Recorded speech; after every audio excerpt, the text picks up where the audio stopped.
What is an inner child? Where is it? Where is it located? How do I find it? How do I talk to it? We're going to dive into that in this video here. Stick with me until the end and you'll get all the answers and feel like you're ready to jump in and start to heal your inner child. I'm Zalman Nelson. Welcome to the Online Therapy Studio. I'm an online therapist and I help people transform their relationship with themselves, which then translates into transformation with their relationship with everyone around them. So, inner child, what is it? So, you right now as an adult, I want you to think of yourself as two parts. There's an adult part inside of you and there's a child part. And let's look at the history or the pathway of the child part. And this is healing because a lot of times we just don't know who we are. We don't know how it works. We don't know how the parts work. It's impossible to work on ourselves or to grow or to heal or change something if we have no idea what we're looking at or we're working at it. Like, for example, if everybody's car, they break down, you go to the side of the road and you pick up the hood and stare at the parts. Unless you're trained as a mechanic or you have experience, very hard to know what's what and who's who. You can't fix something unless you know what the parts are, how they work. So that's why education, self-awareness, knowing just the pieces, the parts, what's going on inside me, it's going to be so crucial to growth. And I think that's why a lot of people struggle with their growth, because they just don't know who is the me inside that I'm dealing with. And if just that one piece, and then you'll go out and try any of the techniques that you see being shared on YouTube or in therapy, I think they'll be infinitely more successful. So I want you to start seeing yourself as two parts. So you're going to have thoughts, you're going to have feelings that come up.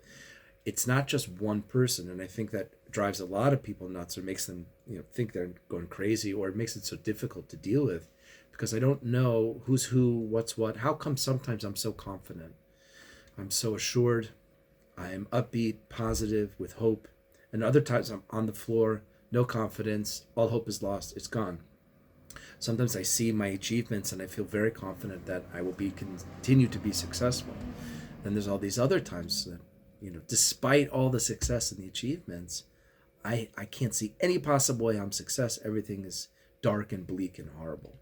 So to see yourself as two already helps, I think, bring the temperature down a little bit, to calm down emotionally. Is that, okay, I'm going to have things come at me and I'm going to be putting them in two different categories. I'm going to be aware of the fact that there's two parts to me.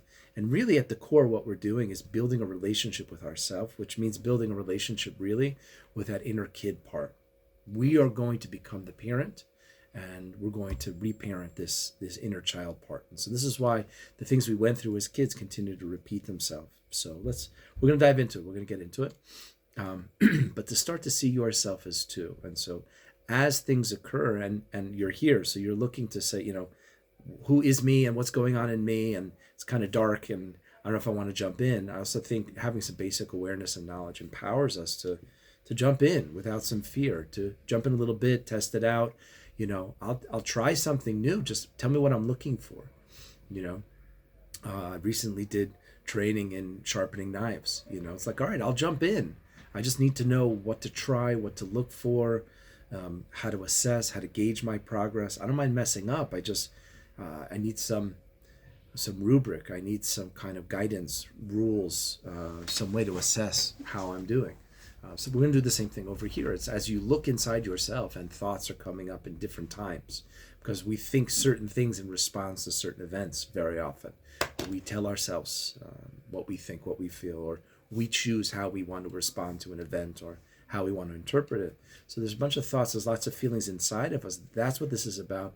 That's what we're looking to connect to. And seeing yourself as these two parts is extremely helpful. Because as you'll see, the feelings that you have in triggering moments, arguments, difficult times, when you get praise, positive feedback, when you get negative feedback, criticized, those feelings are quite familiar. But there's so much going on, there's so much static inside. It's like the radio is not tuned to pick up the vibes, to pick up the radio waves, so we don't really know what's what and who's who. So we're going to get into that. So let's take a look at this kid part, okay? Until you're about 12 or 13 years old, there's that kid part. Call it inner child, call it a kid part. I like to encourage people to use a photo of themselves at 7 or 8 years old, 6 years old. Not important exactly the age, but to start to realize I'm trying to connect to that kid. him, her. Make it real, make it personal. Was there a name you were called, a nickname that you had when you were younger? Use that. That's what you're referring to. You are building a relationship with yourself.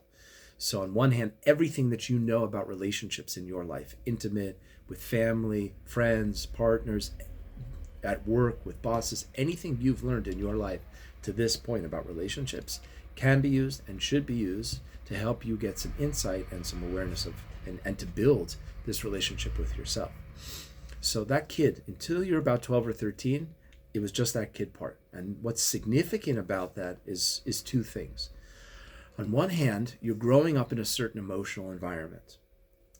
Both parents come into that environment and they create that marriage, and they create an environment. And the child is growing up trying to get his needs, but this applies to women as well, but he's trying to get his needs met.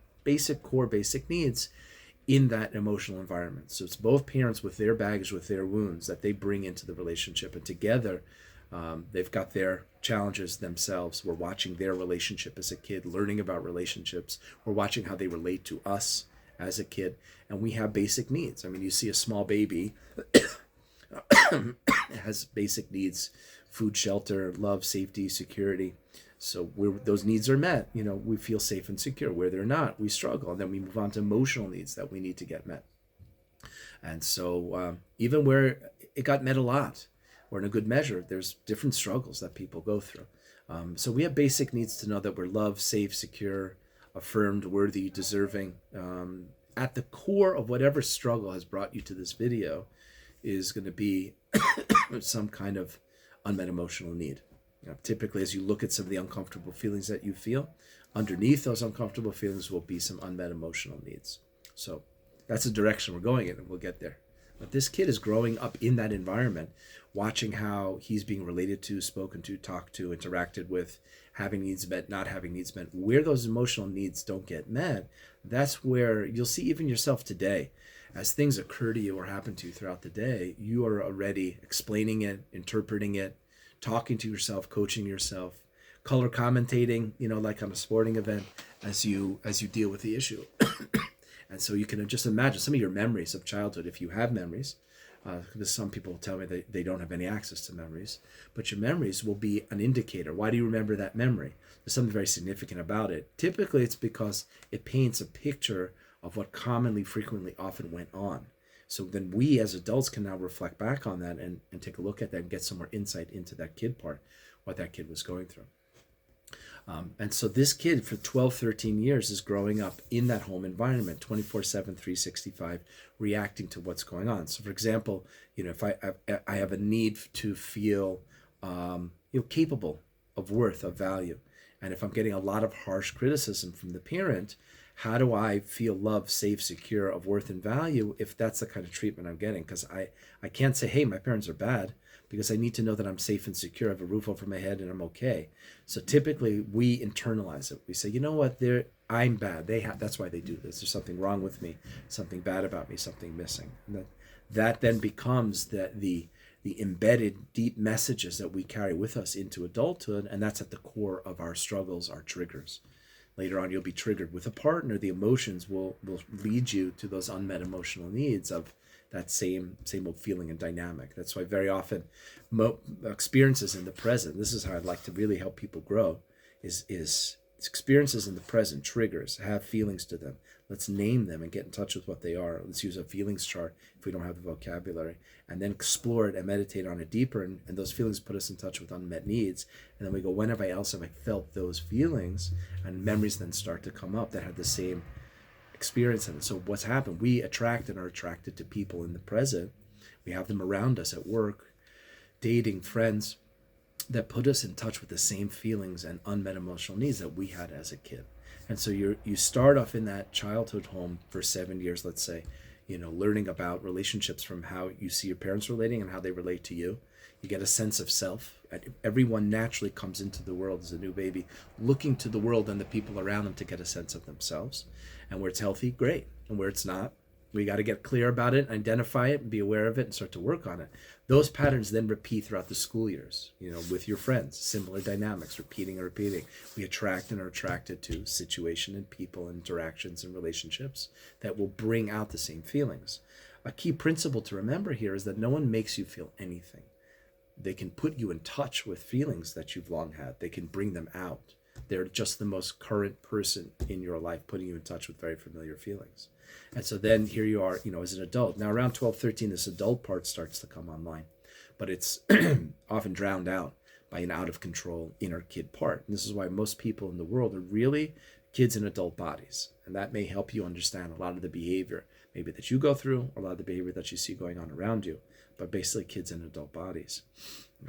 But this is the paradigm, and this is what's going on, and this is that kid part, and this is why as you start to get in touch with feelings, I encourage you to use a feelings chart, download one from search online feelings chart, and take one, and then as you have triggering moments, reflect, an hour later you're calmer, reflect back on it, start putting names to those feelings, but then ask yourself, when else have I felt those feelings? And that's where you'll see that inner kid part. So there's much more to talk about, and we'll continue in this series about inner child work, inner child healing, how my inner child is leading to insecure attachment, and how it's interfering with my relationships. If you enjoyed this, thank you. Please continue to be a supporter. Click the subscribe button so we can grow the channel, do more videos, like and share. There's plenty of people out there. I'm a huge believer in technology for mental health and emotional growth and development. So if you've enjoyed this, let me know in the comments and share with somebody else who could hear it and bring them into this community of people looking to improve their relationship with themselves so they can improve their relationship with others.